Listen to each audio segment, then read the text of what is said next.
I'm George Vukotic, professor, angel investor, and startup advisor. Welcome to our series of The Innovators, where we look at individuals and organizations that are making a difference in the startup space.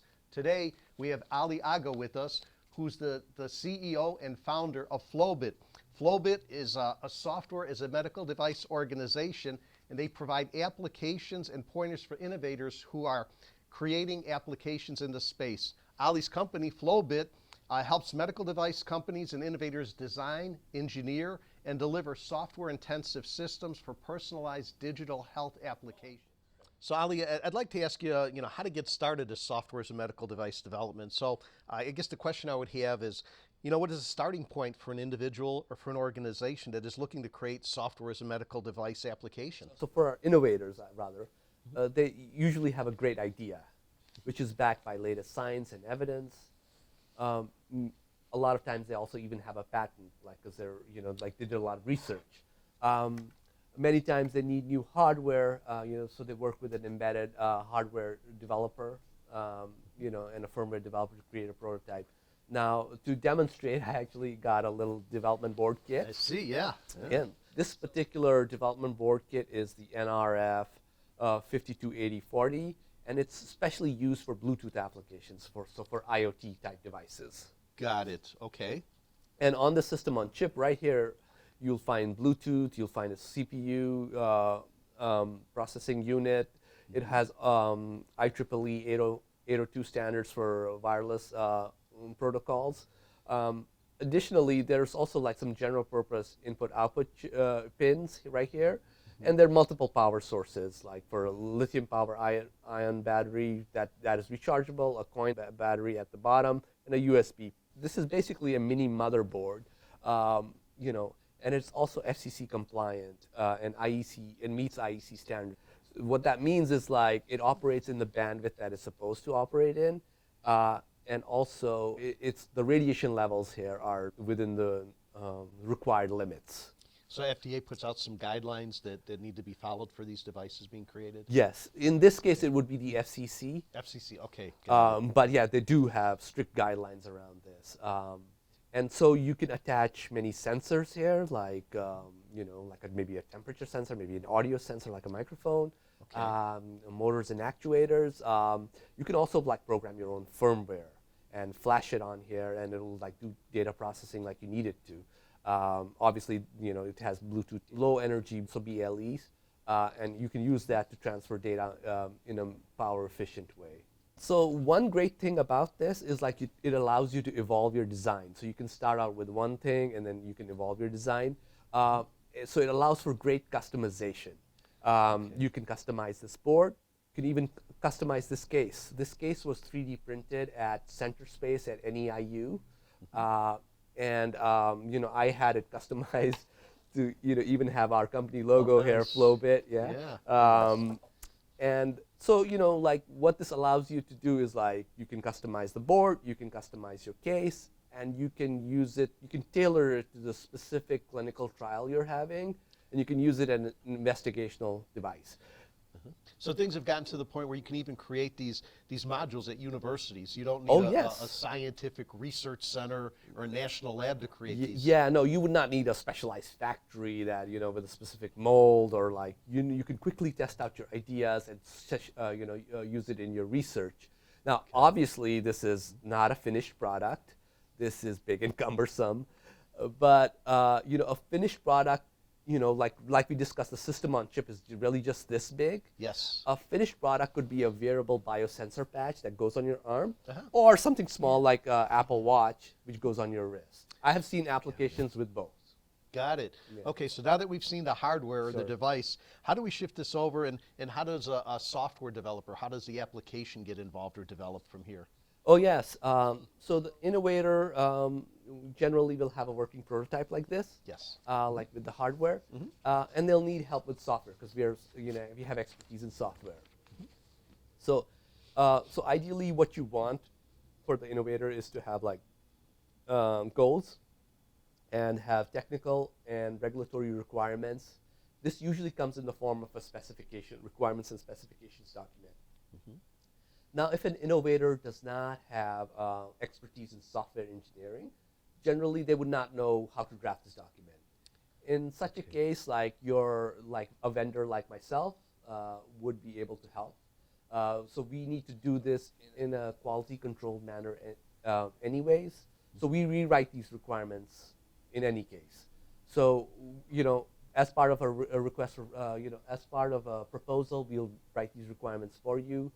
I personally can help you out in this case. Like, if you reach out to me, I have a template ready, and I can, share that with you. So, okay. So Ali, so what I'm understanding is that, what one should expect. I guess the question I have is, what should someone expect? So they've got a device, they've created a device, and now they want a proposal. And if I understand correctly, you have a template where you can work with individuals to help them build what they're looking for. And is that a big document, a small document, a couple of pages? What does that all look like, or what are the components? Sure. So it really depends on the requirements. For example, if you're just developing an algorithm, which I've also proposed for many clients, it generally tends to be on the lighter side, like something like 10 pages, where we list out a small set of activities. If it's an entire software-intensive system, where we're developing everything from scratch, it could be about 20 to 30 pages, where we list out different platforms and different activities related to that. Things you really want to see in your proposal include, obviously, goals and requirements, your proposal details, which would include an estimated start date, your time to complete, your development team. In other words, your quantity, cost, and time. Activities, you must have a list of activities. They should cover perhaps your algorithm development, your things pertaining to your cybersecurity, your user interface, your user workflow. A good thing to include here is also the interoperability, of your device, and also to talk about how how wireless communications are handled and how they're secured. You also want to cover project and technical management. Who supervises the project, how and when. Also, as an innovator, how's your feedback incorporated, how often it is incorporated. Usually look for fast feedback loops. And finally, because this is a medical device, we want a quality management system in place when this is being developed. So what are their standard operating procedures? Who is in charge of enforcing quality requirements on their side? That should be kind of identified. Okay. And at what stage, so if I'm developing a hardware device, at what stage of my development should I reach out to you or Flowbit, to start the relationship going or to get an understanding of what's Sure, yeah. No, we help at any stage. But, I've seen many times, if you have a prototype hardware device, that's one stage. Additionally, you might have a prototype hardware device, but you may also have, let's say, a proof of concept app that's running on your iPhone, right?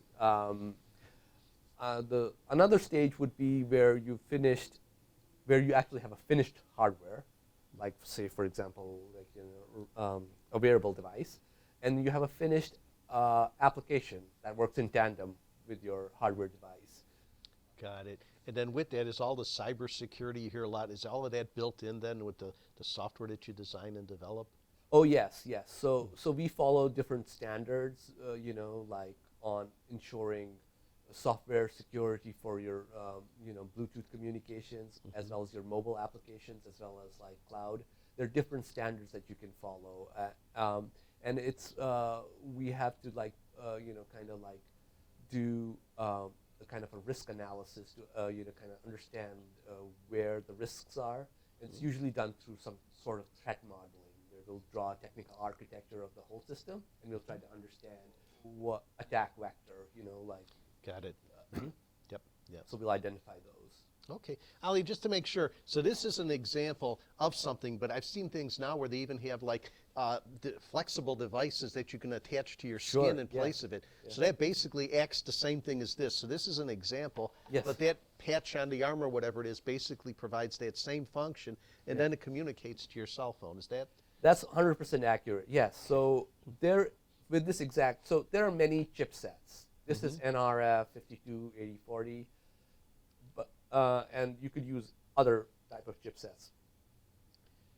I've seen a few applications where just this NRF system on chip will be condensed so small that you could actually do a wearable application. Well, Ali, I got to tell you, this information has been very, very informative, very helpful. If any of our audience or viewers wanted to reach out to you, what would be the best way for them to get in touch with you? Thank you, George, so much. Really happy to do it. Yes, and for your audience, you can reach out to me at ali@flowbit.com, or if you need more information, you can always check out my website at www.flowbit.com. Got it. So www.flowbit.com. Got that. Okay. Hello, my name is Aaron Cortez, and I work here at the Northeastern Illinois University under the Center for College Access and Success. My role here is Director of STEM Pathways. And what that means is that we work with high school students, also with middle school students and elementary school students to develop certain capacities in STEM, science, technology, engineering, mathematics. Some of the work that we're doing today, as you can see behind me, there are some 3D printers, and we work to develop the casing of this microcontroller. And one of the things that is excellent about that is that through the work that we do here at the Center for College Access and Success in this center space area is developing the capacities and the skill sets of youth to go into the field. And so as we go through this collaboration, understanding what are the careers, the professions that are out there, it is great to see that we could connect the students to that knowledge, right, and to that capacity, and also get them prepared so when they go to college, they have an idea of what career they want to go into. So again, it is a pleasure to have you all here at the Center for College Access and Success of Northeastern Illinois University, and we look forward to collaborating. Thank you.